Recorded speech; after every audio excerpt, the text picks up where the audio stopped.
বেয়ারম্যান phenol, এটা দিয়ে হ্যাঁ বেয়ারম্যান ফানেল মেথড, এটা দিয়ে আমরা অলরেডি আইসোলেশন করে আপনারা যে জীবিত সেগুলো মাথায় আছে না ঠিক এক্স্যাক্টলি এটা ম্যাচ করো, উনি কিন্তু একটু উল্টাপাল্টা বলতে পারে, ঠিক আছে ম্যাডাম যেটা বলছে এক্স্যাক্টলি এটা আমি হাতে কলমে আপনাদেরকে দেখাই দিব কিভাবে আমরা করছি, এবং জীবিত যে লিপগুলা লিপ নিয়ামেটরগুলো আপনারা দেখছেন এগুলো আমরা আইসোলেশন করে বাই করছি। আচ্ছা ম্যাডাম লেগেছে কিভাবে বলতে বলা যাবে আর কি।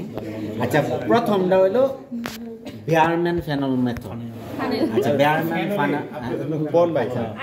আচ্ছা বেয়ারম্যান ফেনল যে মেথডটা যা আছে এটা দিয়ে আমরা রাইসের রুট আছে না, রাইসের রুট ওই নিয়ামাটোর যুক্ত রাইসের যে রুট আছে গল নিয়ামাটোর, এগুলো আমরা জোগাড় করছি রাইস ফিল্ড থেকে। ফিল্ড থেকে জোগাড় করার পরে এটি 1 সেন্টিমিটার করে আমরা কাটছি। 1 সেন্টিমিটার করে কাটার পরে আমরা ওই একটা ক্লথের ভিতরে দিয়া পানির মধ্যে এটা চুবাইছি। শুধুমাত্র খালি রুটগুলাই রাখছি, রুটগুলা রেখে 1 সেন্টিমিটার করে করার পরে এভাবে করছি পানির মধ্যে। এটা আমরা 2 দিন আগে করছি। 2 দিন আগে করার পরে এভাবে রাখার পরে আপনারা একটা জিনিস জানবেন যে নিয়ামাটোর কিন্তু মানে পানি যেদিকে আছে ওই দিকে যাইতেই পছন্দ করে।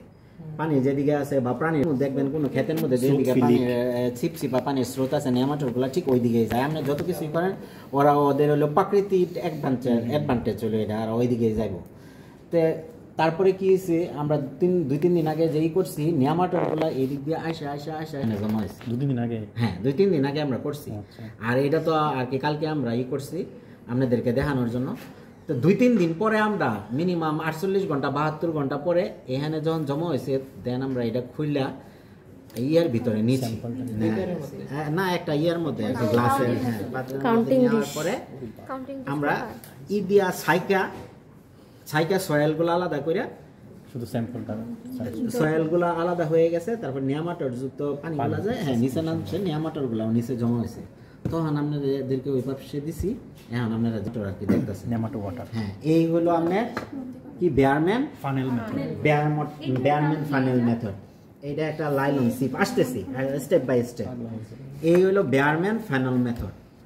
আচ্ছা বেয়ারম্যান ফানেল মেথড গেল। এরপরে যে মেথডটা আসতেছে ওইটা হলো সিপ মেথড, সাপুরের বক্সের মতো। দ্বিতীয় যে মেথডটা এটা হলো সিপ মেথড। হ্যাঁ ফ্ল্যাক্স সিপ মেথড।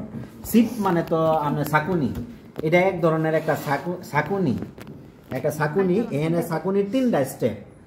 উপরেরটা হলো 80 হ্যাঁ 18 মেশ 80, তারপরেরটা হলো 100 হ্যাঁ 100 200, তারপরেরটা 200 অথবা 120 এরকম আর কি। মানে মোট কথা হলো আমি আপনাদেরকে বুঝাইতে সক্ষম হয়েছি কিনা, এটার একটা মানে ছিদ্রর একটা আছে, এটা হলো 80 মানে বড় হইলো এটা, তারপরেরটা হলো এটা, তারপরেরটা হলো এটা। আচ্ছা এইটার প্রসেসটা হলো আমরা এরকম নিয়ামাটোর যুক্ত কোনো ফিল্ডের সয়েল কানেক্ট করছি।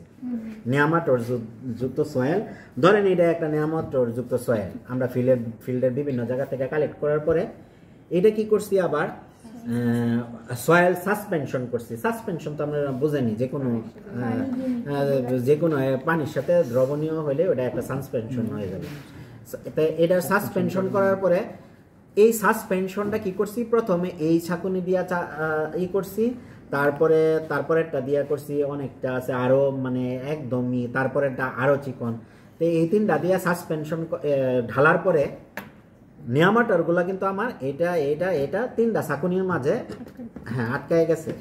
আচ্ছা তারপরে 3টা ছাকুনির মাঝে আটকায় গেলে এই নিয়ামাটোরগুলা তো পরে আমরা এইখান থেকে কালেকশন করছি। এখন কথা হলো নিয়ামাটোরগুলা এইখান থেকে কিভাবে কালেক্ট করলাম, ম্যাডাম যে বললো যে নিয়ামাটোরগুলা কিভাবে কালেক্ট করছে আমরা তো হ্যাঁ এভাবে দিছি। এইটার একটা পদ্ধতি হইলো নিয়ামাটোরগুলা যখন এইখানে লাগা থাকছে এটা যদি কোনোভাবে এইভাবে টান মারেন করেন এইগুলা তো আর উঠবো না। এটার প্রসেস হইলো ম্যাডাম কিন্তু ক্লাসটা যে নিছে আমি কিন্তু বসে অবজারভেশন করছি, মানে ম্যাডাম যেভাবে বলছি এটা। তারপরে নিয়ামাটোরগুলা সহ আমরা এভাবে উল্টায়া ওই যে আমাদের প্রথম কোনো বিগার অথবা পেডিটিসের মাঝে আবার আমরা হ্যাঁ এই যে এভাবে নিব, নেওয়ার পরে ওইখানে যতটুকু পরিমাণে জমা হয় এক সময় দেখবেন ওইগুলো আর কি নিচে যায় তলা নিতে যায় জমা হইব। ওই জমা হইলে আমরা যতটুকু রাখা তারপরে আমরা ওই আমাদের মাইক্রোস্কোপ যে আছে স্টেরিও বাইনোকুলার মাইক্রোস্কোপ আছে, এটার মধ্যে দিলেই আপনারা যে আমরা দিছি দেখার জন্য আপনারা দেখতে পারবেন। এই হলো সেকেন্ড। থার্ড যে মেথডটা এটা হলো এনামেল প্লেট মেথড। এই এনামেল প্লেট মেথডটা হলো আপনার এনামেল প্লেট মেথড, বাংলাদেশে এনামেল প্লেট মেথড। এইটি কিন্তু আপনাদের এই তিনটা জিনিস কিন্তু একদম কুইজে আসে আপনাদের পরীক্ষা। এই ফ্যানল, তারপরে হইলো ফ্ল্যাগশিপ, হ্যাঁ ফানেল ফ্ল্যাগশিপ, আর হইলো আপনার এনামেল প্লেট। এইটি কিন্তু আইডেন্টিফিকেশন আমরাই দিই। আচ্ছা, এখন যে থার্ড যে মেথডটা আপনাদেরকে আলোচনা করবো এটা হলো বাংলাদেশি এনামেল প্লেট। আচ্ছা, এই এনামেল প্লেট মেথডটা কেমন? এনামেল প্লেট মেথডটা হলো এরকম, আমি এই পানি দিলাম। আচ্ছা, আরেকটা আপনাদের মজার একটা তথ্য দিই। এই জিনিসটা হলো নেমাটোড কিন্তু মানে পানি পছন্দ করে। আপনি যেখানে মনে করেন এই সয়েলের মধ্যে নেমাটোড আছে, এখানে কোনোভাবে যদি কোনো সাইড দিয়ে পানি প্রবাহিত হয় বা যেখানে পানির স্রোত আছে বা এই যে পচা দেখছেন নর্দমা যেখানে পানি যায়, দেখবেন ওইখানেই নেমাটোডগুলা কোনো না কোনোভাবে ওই কিলবিল করতেছে, মানে তারা ওই দিকে যাবে।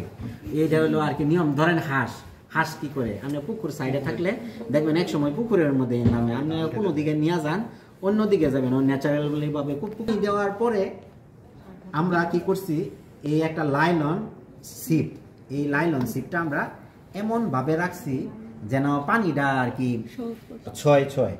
তারপরে ওই জায়গায় আমরা কি করলাম, একটা টিস্যু দিতে পারেন অথবা চিকন সুতির ক্লথ, মানে এই ধরনের জিনিস এখানে দিলাম। দেওয়ার পরে ওই যে নেমাটোড যুক্ত ফিল্ডের থেকে আমরা মাটি সংগ্রহ করলাম, ওই মাটিগুলো আমরা এখানে যদি দেই, তাহলে সে যদি মানে প্রাকৃতিকগতভাবে ওয়াটার লাভার হয়, তাহলে সে কি করবে, এখানে থাকবে, ভালোবাসবে পানি,